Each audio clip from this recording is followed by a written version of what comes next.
क्या हिंदू धर्म में हम किसी राक्षस की पूजा करते हैं? आखिर कौन है ये राक्षस और हम इनकी पूजा क्यों करते हैं? आइए पूरी कहानी जानते हैं। बात करते हैं समुद्र मंथन का, जिसके बारे में हमारे पुराणों में काफ़ी चर्चा की गई है। विष्णु पुराण के हिसाब से सारे देवताओं और राक्षसों ने समुद्र मंथन में हिस्सा लिया था, जिसके वजह से काफ़ी चीज़ें उत्पन्न हुई, पर सबकी नज़र अमृत पर थी, जिससे देवताओं और राक्षसों को अमरता मिल सकती थी।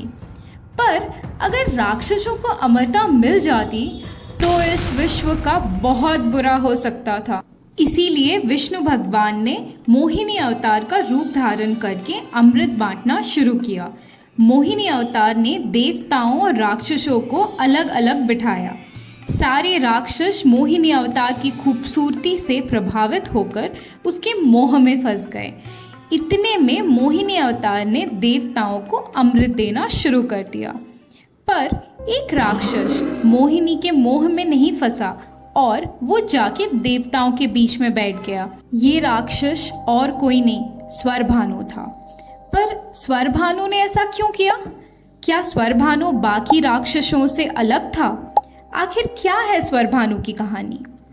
कुछ युगों पहले एक राक्षस हुआ करता था जिसका नाम स्वरभानु था। स्वरभानु को अमरता की बहुत इच्छा थी। उसने ब्रह्मा जी को खुश करने के लिए कठोर तपस्या की।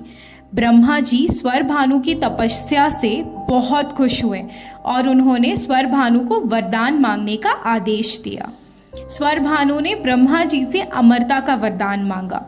ब्रह्मा जी एक राक्षस को अमरता का वरदान नहीं देना चाहते थे, पर मना भी नहीं कर सकते थे।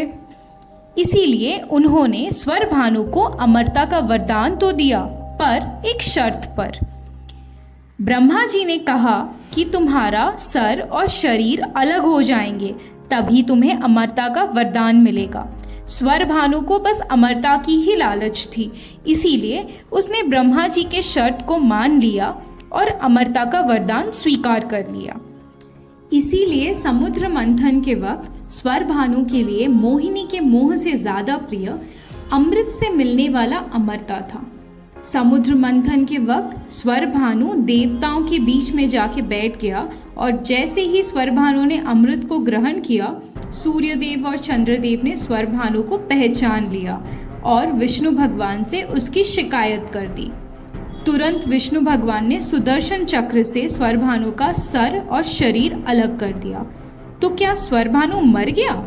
जी नहीं, क्योंकि स्वरभानु ने अमृत ग्रहण कर लिया था और उसे ब्रह्मा जी से भी वरदान मिला था, इसीलिए उसे अमरता प्राप्त हो गई।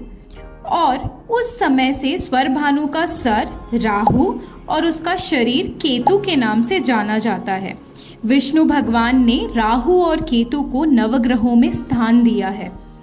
आप आज भी नवग्रह की पूजा करते हो तो आप राहु और केतु की भी पूजा करते हो, क्योंकि इनका प्रभाव काफ़ी हद तक हम मनुष्यों के जिंदगी में पड़ता है।